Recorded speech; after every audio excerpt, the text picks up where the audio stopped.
प्रिय विद्यार्थियों, सुप्रभात। अब तक हमने सीसीई सतत व्यापक मूल्यांकन कॉम्प्रिहेंसिव कंटिन्यूस इवैल्यूएशन के अंतर्गत कुछ अध्ययन किया था और आज हम उसी क्रम में आगे बढ़ते हैं। तो जो हमारा अगला टॉपिक है या अगला बिंदु है वो है सह शैक्षिक मूल्यांकन। तो इसके अंतर्गत आइए हम जानते हैं कि सह शैक्षिक मूल्यांकन क्या होता है। तो आइए शुरुआत करते हैं। सह शैक्षिक मूल्यांकन मूल्यांकन के सह शैक्षिक क्षेत्र सह शैक्षिक मूल्यांकन के क्षेत्र के सामान्य ज्ञान, पर्यावरण शिक्षा, शारीरिक शिक्षा, कला, संगीत और नृत्य और कंप्यूटर के कौशल विकास पर केंद्रित है। इन्हें क्विजों, प्रतियोगिताओं और गतिविधियों के माध्यम से मूल्यांकन किया जाता है।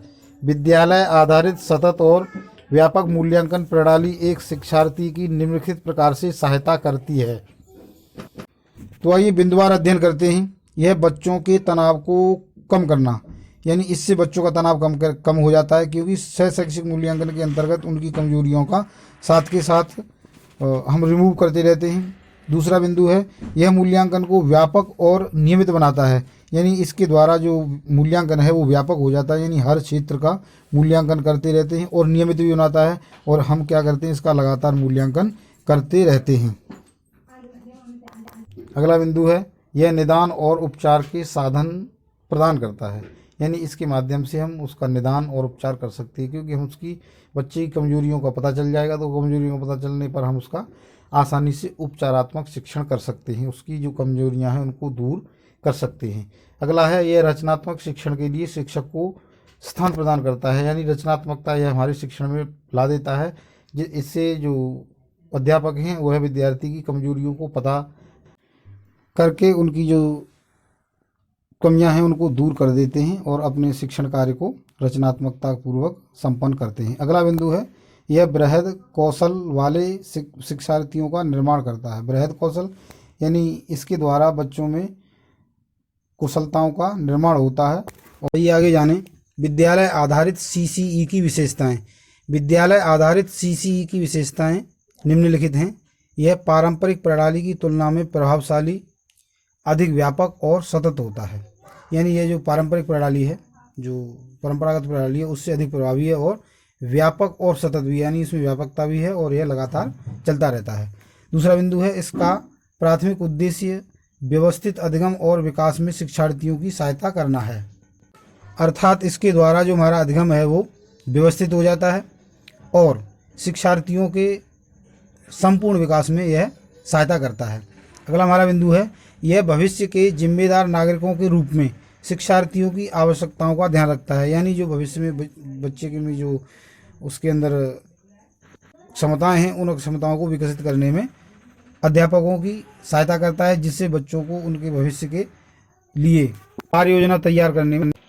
अगला हमारा बिंदु है, यह अधिक पारदर्शी, अत्याधुनिक और शिक्षार्थियों, शिक्षकों तथा माता पिता के बीच सहयोग के लिए अधिक अवसर प्रदान करता है, अर्थात यह पारदर्शी होता है, अत्याधुनिक होता है। शिक्षार्थियों, शिक्षकों और माता पिता के बीच सहयोग, जब तक सभी शिक्षार्थी हैं, शिक्षक हैं, माता पिता हैं, इनका सहयोग नहीं होगा तब तक भी बच्चे का विकास नहीं हो सकता। अतः यह इन सभी कामों को करने में सक्षम होता है, यानी हमारी सहायता करता है। आइए आगे देखते हैं मूल्यांकन के प्रतिमान। अधिगम का मूल्यांकन। अधिगम के मूल्यांकन को एक प्रक्रिया के रूप में परिभाषित किया जाता है, यानी जो अधिगम का मूल्यांकन है वह एक प्रक्रिया है, उसके रूप में परिभाषित किया जाता है, जिससे कोई व्यक्ति किसी अन्य व्यक्ति या प्रसंस्कृत ज्ञान, दृष्टिकोण या कौशल का विवरण और परिणाम निर्धारित करने का प्रयास करता है, यानी वह इन सभी बातों को ध्यान में रखता है कि जैसे दृष्टिकोण है, कौशल है, इनके परिणामों को निर्धारित करने में वह उसकी सहायता करता है, प्रयास करता है।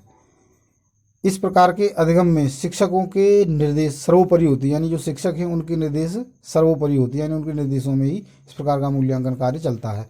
और छात्रों की इन परिस्थितियों में मूल्यांकन प्रक्रिया की रूपरेखा का कार्यान्वयन में बहुत अधिक कम भागीदारी होती है। इस मूल्यांकन में शिक्षक अधिगम की रूपरेखा तैयार करता है, यानी शिक्षक ही है वह जो अधिगम की रूपरेखा तैयार करता है, यानी अधिगम के लिए वह अपनी कार्य योजना निर्धारित करता है और साक्ष्य एकत्रित करता है और उसके लिए साक्ष्य भी अध्यापक के द्वारा ही एकत्रित किए जाते हैं।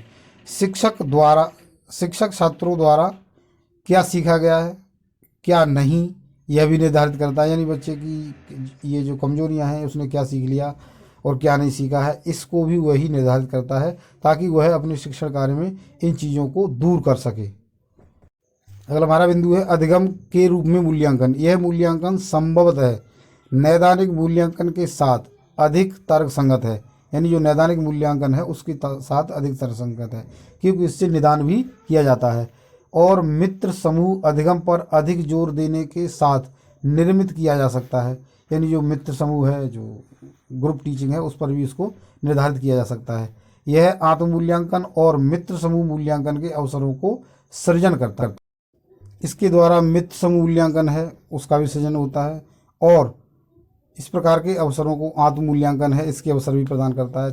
छात्र अपनी और दूसरों की शिक्षा के बारे में विशेष जानकारी करने के लिए जिम्मेदारी बढ़ाते हैं। यानी जो छात्र हैं वह अपनी और दूसरे की जो शिक्षा है उसके प्रति जानकारी भी उनकी या जिम्मेवारी उनकी बढ़ जाती है। शिक्षक और छात्र अधिगम मूल्यांकन और अधिगम की प्रकृति का सह निर्माण। आगे जानते हैं अधिगम के साधन और तकनीकी। मूल्यांकन के दो मुख्य उद्देश्य हैं। सबसे पहला, शिक्षार्थी को विकास की जानकारी प्रदान कराना। यानी जो अध्यापक है वह शिक्षार्थी को मूल्यांकन के द्वारा उसके विकास की जानकारी प्रदान करता है। यानी वह कितना विकास कर रहा है, क्या सीख रहा है, क्या नहीं सीख रहा है, इसकी जानकारी प्रदान करता है। दूसरा, एक शिक्षार्थी को मानदंडों के एक समूह की तुलना में उसके अधिगम के परिणाम के आधार पर गुणात्मक रूप से वर्गीकृत करना है। अर्थात वह शिक्षार्थी के जो मानदंड हैं उसके आधार पर उसकी समूह करना, ग्रुपिंग करना, ये परिणामों के आधार पर निर्धारित करता है। मूल्यांकन के लिए विभिन्न साधनों का उपयोग किया जा सकता है। यानी हम अलग अलग प्रकार के साधनों का उपयोग कर सकते हैं। उसी प्रकार के कई मूल्यांकन तकनीकों में एक से अधिक मूल्यांकन साधनों का उपयोग किया जा सकता है। यानी हम एक से अधिक साधनों का भी उपयोग कर सकते हैं। मूल्यांकन के साधनों को मानकीकृत और गैर मानकीकृत भी किया जा सकता है। यानी इसका हम स्टैंडर्डाइजेशन भी कर सकते हैं। जो मानकीकृत मूल्यांकन है उसको एक स्टैंडर्ड्स के रूप में ले सकते हैं, या फिर अमानकीकृत भी न लें। यानी हम उसको अपनी तकनीकी के आधार पर जो मानक हैं उनको निर्धारित कर सकते हैं, और बिना मानकों के भी हम उसका मूल्यांकन कर सकते हैं, जिससे बच्चे के ऊपर बहुत अधिक दबाव ना पड़े। तो आइए देखते हैं मूल्यांकन के मानकीकृत साधन। इन साधनों में एक प्रखर प्रदर्शक के बीच विभेदी निष्पक्षता, विश्वसनीयता, वैधता और गुणवत्ता के गुण हैं। यानी अर्थात जो मानकीकृत साधन हैं उनमें निष्पक्षता होती है, विश्वसनीयता होती है, वैधता भी होती है। यानी इन गुणों से परिपूर्ण होता है। विभिन्न प्रकार की वैधताएं उदाहरण के रूप में हम देख सकते हैं, जैसे निर्माण, विषय वस्तु और समवर्ती वैधता, संतुलन और प्रासंगिकता का ध्यान रखती है।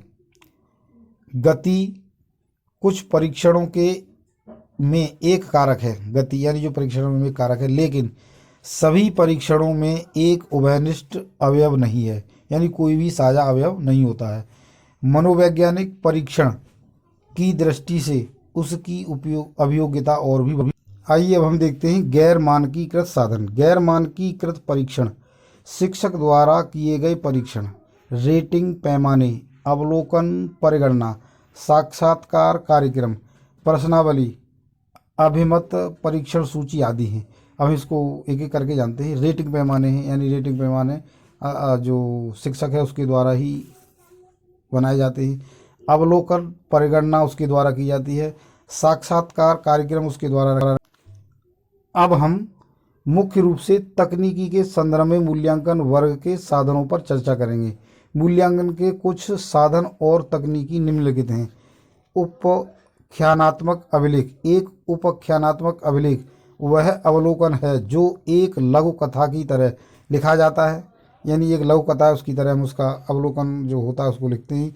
ये उन घटनाओं या कार्यक्रमों का विवरण है जो अवलोकन करने वाले व्यक्ति के लिए महत्वपूर्ण है। यानी जो अवलोकन करता है उसके लिए बहुत ही महत्वपूर्ण होता है। उपाख्यानात्मक अभिलेख छोटे वस्तुनिष्ठ और यथासंभव सटीक होते हैं। यानी ये छोटे होते हैं, वस्तुनिष्ठ होते हैं यानी निश्चितता होती है, और यथासंभव सटीक होते हैं यानी हम जिस चीज़ का मूल्यांकन करते हैं हम उसके बिल्कुल नज़दीक होते हैं, उससे हटकर नहीं जाते, अतः उसमें स्पष्ट रूप से वस्तुनिष्ठता और सटीकता बनी रहती है। परीक्षण सूची या चेकलिस्ट क्या होती है?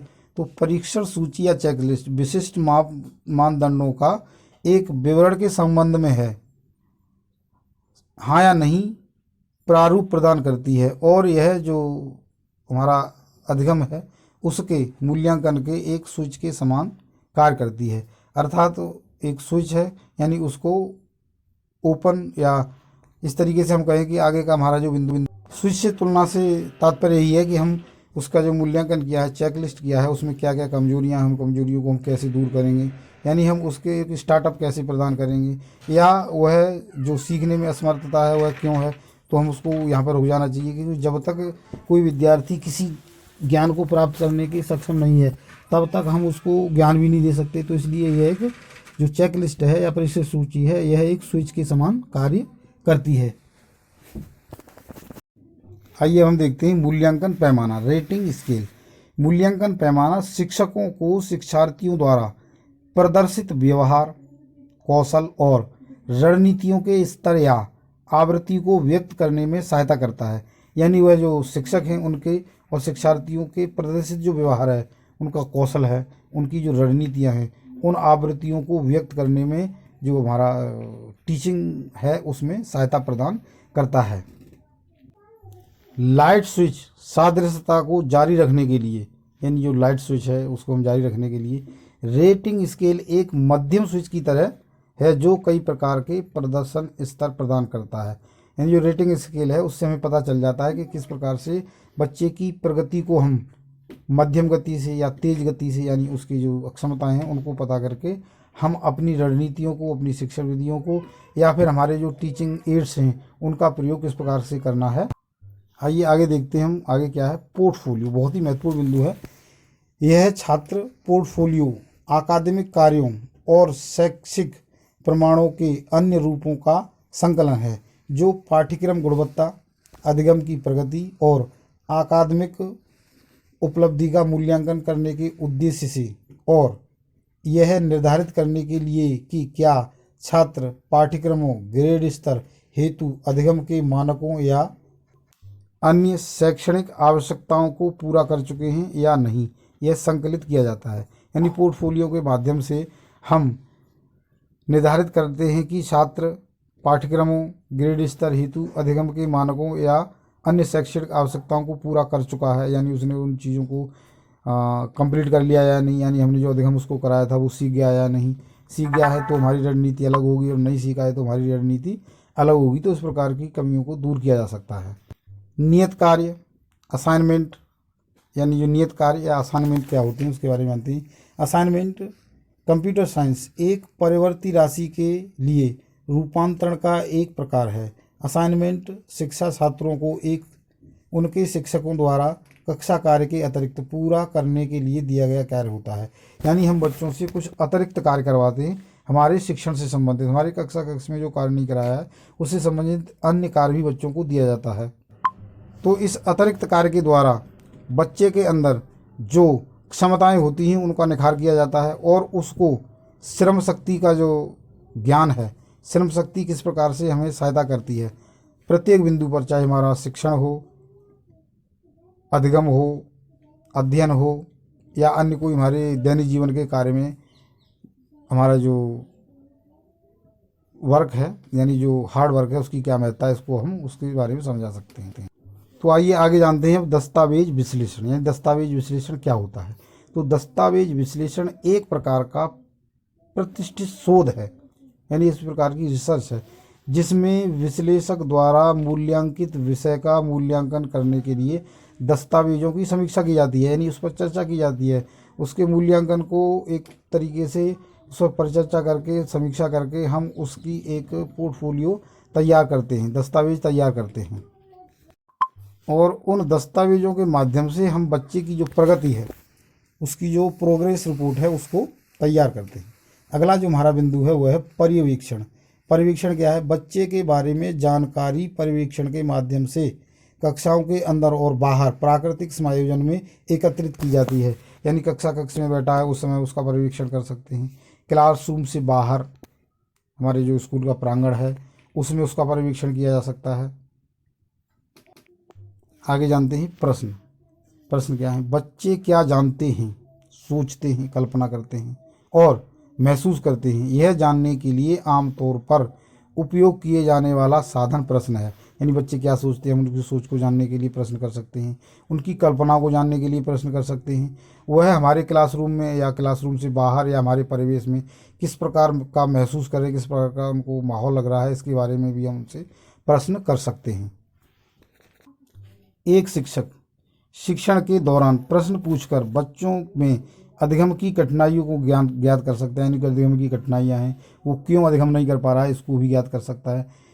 प्रश्न विभिन्न प्रकार के हो सकते हैं, जैसे निबंधात्मक प्रश्न। यानी निबंधात्मक प्रश्न में पूछकर हम उसकी जो लेखन कौशल है, भाषा कौशल है, उसको जान सकते हैं। लघु उत्तरीय प्रश्न है, अति लघु उत्तरीय प्रश्न है या बहुविकल्पी प्रश्न है। इस प्रकार के प्रश्नों को पूछकर हम विभिन्न प्रकार के उसकी जो क्षमताएं हैं, योग्यताएं हैं, उसको ज्ञात कर सकते हैं। तो इस प्रकार से मेरे विद्यार्थियों, आज हमने बहुत ही महत्वपूर्ण बिंदु पर अध्ययन किया है और आशा करता हूं कि आप सभी ने मेरे द्वारा जो जानकारी दी गई है उसको बहुत अच्छे से समझा होगा, जाना होगा। तो इससे और जो हमारा टॉपिक है उस अगले टॉपिक के लिए आगे हम आपसे अगले वीडियो में मिलेंगे। तब तक के लिए धन्यवाद।